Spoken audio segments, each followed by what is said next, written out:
vous êtes rencontrés il y a un peu plus d'un an. Très vite, hein, vous vous êtes installés ensemble. C'était un coup de foudre, un peu comme pour vous, madame. Au bout de combien de temps vous êtes installés ensemble? Au bout d'un mois à peu près. Ah oui. Tout allait bien, sauf que Caroline, vous avez perdu d'un coup tout désir sexuel pour Gilles. Qu'est-ce qui s'est passé? Qu'est-ce qui s'est passé, ça je sais pas. Le fait de s'installer, le fait de se mettre dans une vie de couple, puisque c'était la première fois pour moi. Je sais pas. C'est la dépression nerveuse aussi qui revenait à grands pas. Et c'est... Ça, le mois qui a précédé votre installation pendant la période où la foudre tombait, ça se passait comment? C'est bien dit, la foudre tombait, effectivement. Alors? Ça se passait super bien. C'était un mois de vacances, donc c'était comme toute histoire de vacances. C'était joli, c'était beau, c'était plein de fougue et plein de passion. Et ensuite, dès l'installation commune? Voilà, moi j'ai changé de région, je m'étais jamais... ça faisait 12 ans que je voyageais, donc le fait de me stabiliser dans une histoire, de me stabiliser dans une vie, d'avoir un appartement à moi, ouais. ça bouleverse et puis c'est difficile à gérer, quoi. Pas d'amis, pas d'endroit que vous connaissez, oui. Pas de métier, rien, quoi. Mais au contraire, vous auriez pu avoir encore plus de désir pour votre mari, encore plus d'envie de partager des moments forts avec lui, y compris sensuels? Ah non, j'étais complètement... j'avais besoin de me retrouver. D'accord. Comment vous interprétiez les refus ou le manque d'enthousiasme de votre compagne, Gilles? Au début, en fait, on se pose beaucoup de questions sur votre partenaire, enfin sur ma partenaire, je me posais des questions, et puis surtout sur moi-même. Et face à cette situation, on ne sait plus quels sont les repères, on ne sait plus si c'est vous qui ne savez plus vous faire aimer, ou si c'est votre partenaire qui part un peu de son côté. C'est assez déstabilisant, en fait. Vous en parliez ensemble? Alors, en fait... Pas tout de suite. Je crois que le premier mois où on a commencé à vivre cette crise, on a évité d'en parler parce que vous ne savez pas vraiment si ça vient de vous, si ça vient de l'autre. Donc vous êtes patient, vous tentez de mettre peut-être un peu de fantaisie, vous tentez d'avoir une autre relation, de temps en temps vous êtes insistant, etc. Et vous évitez en fait la communication, vous évitez d'en parler jusqu'au moment où la crise devient suffisamment grande pour que là il faille faire quelque chose. Et vous l'avez mesuré comment ça, à partir de combien de temps? Oh, ça a duré à peu près, on l'a mesuré au bout d'un mois, un mois et demi, 2-3 mois, oui, maximum de 3 mois, où c'est là où en fait on commençait à de moins en moins communiquer. C'est-à-dire qu'au début... Vous faisiez encore l'amour à ce moment-là? Ah non. Pratiquement plus, non. Non, pas pratiquement plus, ou alors très exceptionnellement. Ouais. Dans quel c'est pas exceptionnellement, il y avait des moments où le plaisir revenait, Caroline, enfin où le désir revenait en tout cas? Non. Non. Pendant combien de temps, en tout? Ouais, 3 mois. Et aujourd'hui? Ça va mieux, ça revient doucement et sûrement. En tout cas, on a appris à se parler, on a appris à communiquer, à arriver à se dire les choses et arriver à trouver l'autre, quoi. Mais en fait, cet effort de communication, on ne l'a pas fait nous-mêmes. Au bout d'un moment, donc quand il y a vraiment la crise était à son maximum, on a eu l'intelligence de se dire on n'y arrive pas en fait tout seul, l'un et l'autre, on n'arrive pas à échanger sur ce problème, on n'arrive pas à analyser soi-même, on n'arrive pas à analyser notre problème, on n'arrive pas à s'en sortir. Et un jour, on s'est proposé mutuellement, c'était presque spontané, de se faire aider par quelqu'un. Et on a demandé conseil à notre médecin de famille, entre guillemets, on a demandé conseil un petit peu autour de nous et on nous a conseillé un psychothérapeute qu'on a été voir. Et depuis à peu près 9 mois maintenant, on suit régulièrement un entretien avec lui. C'est bien entendu. Pardon? Une thérapie en couple?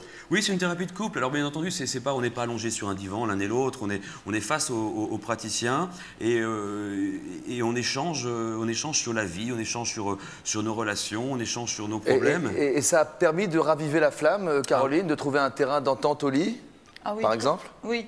Quels sont les termes de l'accord?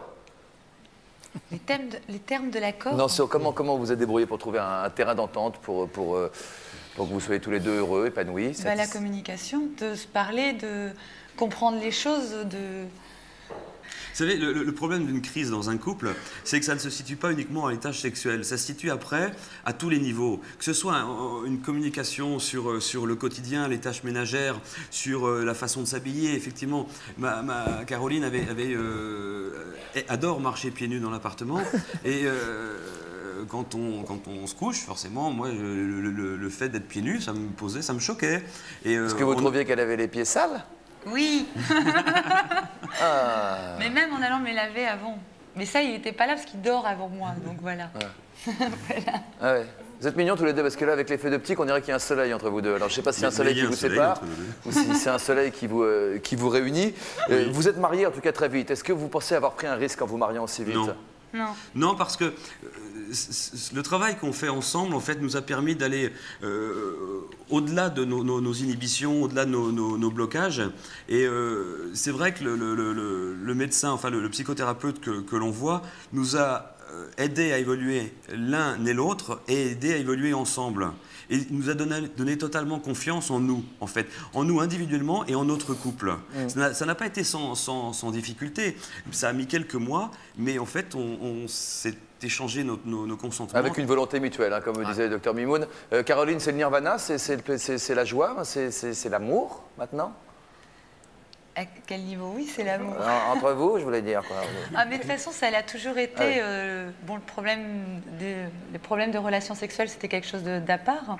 Mais on s'est toujours super entendus. Je crois qu'effectivement, comme vous le disiez tout à l'heure, c'est qu'on a la volonté de réussir notre couple. Ça, quoi. Ouais. Mais par exemple, monsieur aime bien faire l'amour dans des lieux insolites. Je prends un exemple, et vous plutôt dans la chambre familiale. Je prends un exemple qui, d'après ce que je sais sur vous, est la réalité. Je peux le dire parce que vous témoignez anonymement ce soir. Est-ce que, par exemple, chacun fait un pas pour donner satisfaction à l'autre?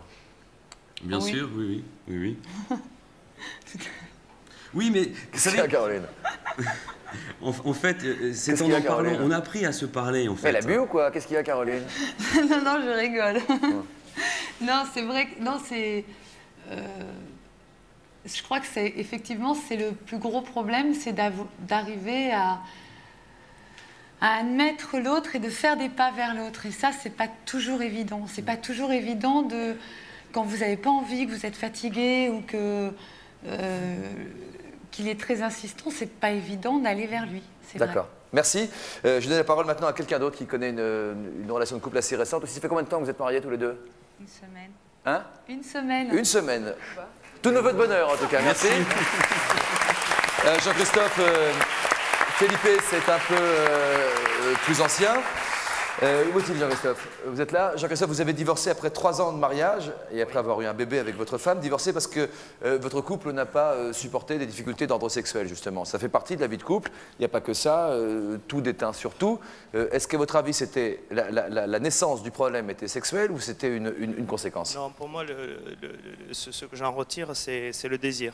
En fait, c'est de s'apercevoir que dans le regard de la personne avec qui vous vivez, il n'y a pas de désir. Elle n'avait pas de désir pour vous? Voilà, tout à fait. Ouais. Dès le début? L'acte sexuel vient vraiment en dernier lieu. Oui, un acte sexuel, c'est pas quelque chose d'automatique ou de mécanique. Tout à fait. C'est-à-dire qu'avant le mariage, nous avions une relation très pimentée et où on a vécu beaucoup d'aventures. Oh yeah, c'est-à-dire parce qu'on vivait séparément du fait qu'on vivait chez nos parents respectifs. Et de ce fait... vous vous cachiez, vous faisiez vos petits points en douce. Voilà, donc il nous est arrivé quelques histoires. Un soir, dans un hôtel, j'ai voulu tamiser la lampe de chevet parce qu'elle était vraiment éblouissante. Et en fait, on s'est rendu compte au bout d'un moment qu'on avait pratiquement mis le feu à la chambre. Quoi. Et des petites situations comme ça, ou alors en reculant d'un chemin... Ça met un peu de feu dans la vie de couple. Ou alors en reculant d'un chemin, boum, on s'est embourbé la voiture dans le fossé. Bon, ça nous a permis, remarquez, de dormir pour la première fois avant le mariage chez mes parents, parce que mes parents habitaient à côté. Donc ça a été très... Ah oui, avant le mariage, vous n'aviez jamais dormi ensemble? Non, la seule fois où on a dormi chez mes parents avant le mariage, sans pour autant avoir eu une éducation stricte, ça n'a rien à voir. Hein. Ah ouais. C'était comme ça. Et c'est à cette occasion-là. Comment s'est passée la nuit de noces? La nuit de noces, ma foi, je ne m'en rappelle pas trop. On a vécu... Vous étiez bourré ou quoi? Non, pas du tout. Pas du tout, non, pas du tout. Vous vous souvenez pas? Pas vraiment, non. J'ai occulté un petit peu ces Ah ouais, 3 d'accord. années de mariage, justement parce que j'ai vécu vraiment quand même des choses pas évidentes. Et notre voyage de noces, on a fait un beau voyage touristique, mais c'était différent par rapport à avant le mariage, c'était différent. C'était moins, il y avait moins de piquant, moins de désir Il y mutuel. avait beaucoup moins de piquant, moins de désir. Et comment vous l'expliquez ça? J'explique cette période-là peut-être par le fait qu'elle ait quitté sa famille, qu'elle ait coupé les liens avec ses parents, ou alors peut-être que le fait d'être mariée, elle a été soulagée. Vous avez été consulté un Quelque sexologue? chose. Oui, tout à fait, oui. Tout d'abord tous les deux? Tous les deux, on y est allés à la première séance. Et puis ensuite, vous nous avez a laissé entendu. madame y aller toute seule? C'est pas moi qui l'ai décidé, Ah, c'est le sexologue. Ouais. Ouais. Ouais, ouais. Mais en fait, je pense qu'elle l'a fait pour me faire plaisir. Elle a eu cette démarche-là, à ma demande, mais ça a été pour me faire plaisir. Elle vous aimait? Vous vous aimiez? Je pense qu'elle m'aimait, mais elle l'a fait pour me faire plaisir, non pas pour elle. Et je crois que c'est là où il y a eu de gros dégâts de fait. Ah oui, c'est ça. Donc là, on Voilà. parlait, là, effectivement, il n'y a pas une volonté des deux conjoints. Voilà, Vous exactement. êtes séparés maintenant On est séparés depuis 5 ans. Ah oui. Quelles sont vos relations aujourd'hui avec elle et avec votre enfant? Oh, c'est pas la peine d'en parler. C'est-à-dire que c'est pas la joie? Pas vraiment. Vous N'en êtes parlons pas. Vous êtes à nouveau en couple? Oui, depuis 5 ans. Oui, Ah j'ai oui. rencontré Ah une bah, personne. Monsieur n'a pas perdu de temps. Ah non, pas du tout, non. Non, parce qu'il y a eu des périodes sur la fin qui ont été pénibles pour moi. Quel genre? Étant donné que je ne ressentais plus de désir de ma femme, je me suis éloigné. Je me suis éloigné à tel point que je recherchais son désir au travers du regard de certaines actrices à la télé, si vous voyez ce que je veux dire, notamment sur la 6. Vous comprenez? Les trucs pour s'endormir le dimanche soir là, Voilà. Ouais. Voilà, tout à fait, ouais. Ça, il y a des trucs plus chauds le samedi soir sur. Factuellement, je préfère Histoire naturelle pour m'endormir. Hein. Ah ouais. Ah, oui, oui. Ah, le truc les films de la 6, ça vous chauffe bien vous, Non, c'est pas la question que ça me chauffait bien, mais si vous voulez, j'ai cherché à retrouver, à voir ce qu'était le désir d'une femme vis-à-vis d'un homme. C'est ça. Et j'ai essayé de transposer le sien, donc j'ai été malade. Ça m'a rendu malade. C'est-à-dire? Je me sentais malade d'être arrivé à une situation pareille. Hein. Vous pensez que vous avez échoué faute de communication ou parce que vraiment il n'y Non, avait pas d'amour? on a communiqué parce que bon, c'est pas évident quand même d'en parler, hein, comme vous l'a dit le précédent couple. Hein. On a réussi à en parler, on a réussi à aller voir un sexologue, mais je crois que elle n'a pas pris conscience de ce qui se passait entre nous. Voilà. Donc moi, j'en ai souffert, je me suis éloigné un petit peu. Et puis finalement, le boulot étant, il y a une routine qui s'est installée dans notre couple et qui a fait que bon, on est arrivé à la rupture. D'accord, on comprend Jean-Christophe. Hein. Voilà. Ça se passe bien aujourd'hui? Avec ma nouvelle amie? Bah oui. Bah oui, y a Non, pas pas avec les téléfilms d'M6. Ah ouais. Non. Oui. Non, depuis 5 ans, je pense que j'ai trouvé quelqu'un qui m'apporte justement ce que je manquais. Et de jour en jour, mois après mois, j'ai pu retrouver un équilibre que j'aurais désiré dans mon couple, mais auquel je n'ai pas su arriver. Et que vous connaissez dans un autre couple donc. Voilà. Maintenant, dans un nouveau couple. Tout à fait. Dans une nouvelle histoire.